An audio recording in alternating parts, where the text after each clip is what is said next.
What's up, guys? This is Caleb with VK Real Estate, brokered by EXP, and when you're in a multiple offer situation, you have to find ways to make your offer stand out above all the rest. And one of the ways you can do that is by writing a letter to the seller and including it with your offer. Now, there are right and wrong ways to do this, and it can actually backfire if you don't know how to do it the right way. So I'm going to give you 3 steps to writing the perfect seller letter every single time.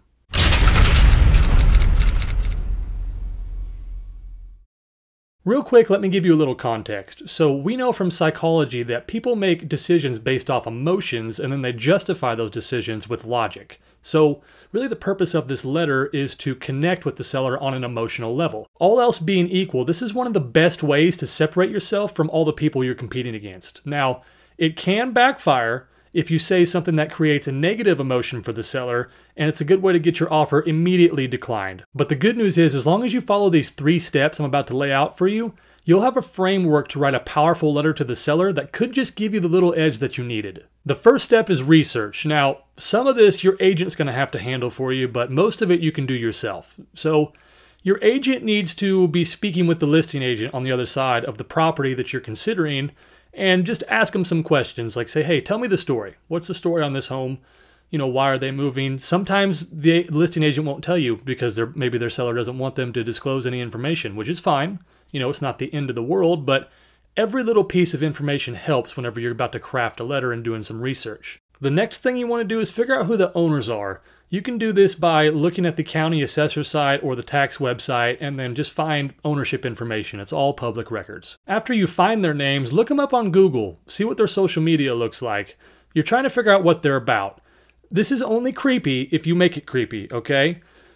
If you know they went to Warped Tour in 2006 because you went that far back, that's too far. That's creepy. If you say in your letter, hey, I was going through your trash the other day and I saw you drink Busch Light. I like Busch Light too. That's too far. That's creepy. All you're really looking for are any major life events that they could have went through recently, like a birth or a marriage or a new job or something like that. Something that could prompt the move that you can maybe relate to. Again, this is only creepy if you make it creepy, okay? When people put their information out and photos and stuff like that on a public profile, it's because they want people to see it, okay? Don't feel weird. If you feel weird, you're probably taking it too far. Okay, so you and your agent did your research. You know a little bit more about the situation, at least more than you did at first. So now it's time for the content, which is building the actual letter, okay? Short and sweet is the key here. 1 page, not 2 pages, not a page and a half, 1 page, 3 paragraphs, okay? The first paragraph is going to be your introduction. This is where you're going to introduce yourself and your family and begin to talk about your situation, okay? Now, say in your research phase, you saw that they just had a gender announcement or something, and you and your wife are also pregnant or significant other or whatever. So in the introduction, you would introduce your family, and then you would start to talk about the reason that you're wanting to make a move. So you would say, in that situation, you would say, you know, my wife and I were expecting our first child here in 3 or 4 months, and we are really looking to get out of this apartment. And we want to be in this school district.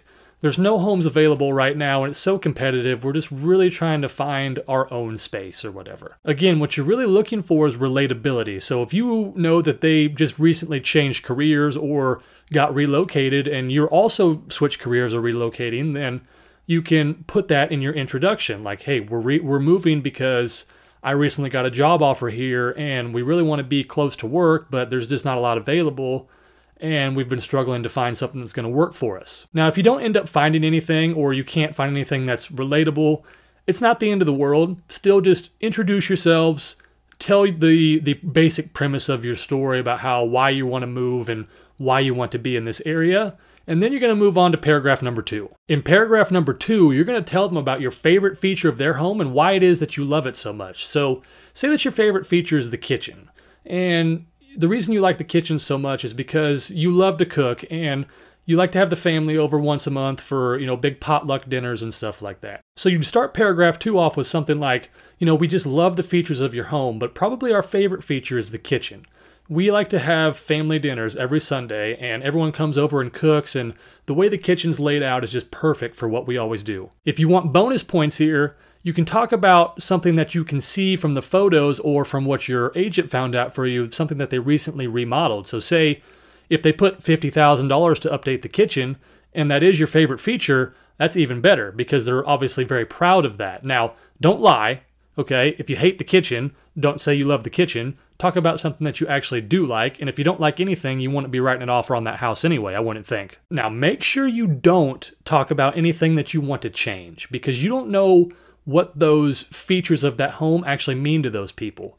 Like, you may want to change the deck or tear it out and build a new deck.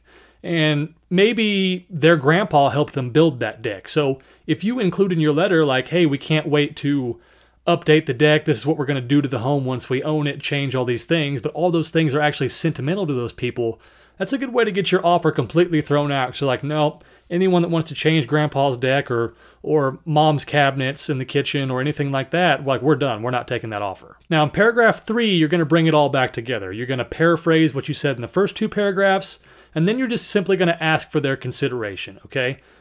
It's very key here not to give away too much information. Not like, you know, we're willing to negotiate. Don't say we're willing to do whatever it takes, okay? You don't want to appear desperate, because if you give all your cards away and play your best hand before you even get into the offer or get your offer accepted, you have no more cushion to negotiate anymore because you've shown them all your moves from the start. So make sure you keep those cards close to your chest and just ask for consideration. The third and final step to crafting an effective letter to the seller is delivery. Now, if you didn't know, it's not an actual like printout paper letter that gets taken to them. It's actually just a PDF file that gets sent in with your offer to the listing agent. So if you didn't know, now you know. One thing that people ask me about is, should I include a photo of my family to make it more relatable so they can see us? And the answer to that is no, and here's why. So when you include a photo of your family, now you're putting the seller in a position to make a decision based off what you look like rather than the strength of your offer, which is a massive violation of fair housing laws, okay? Do people do it still? Yeah. Do they get away with it?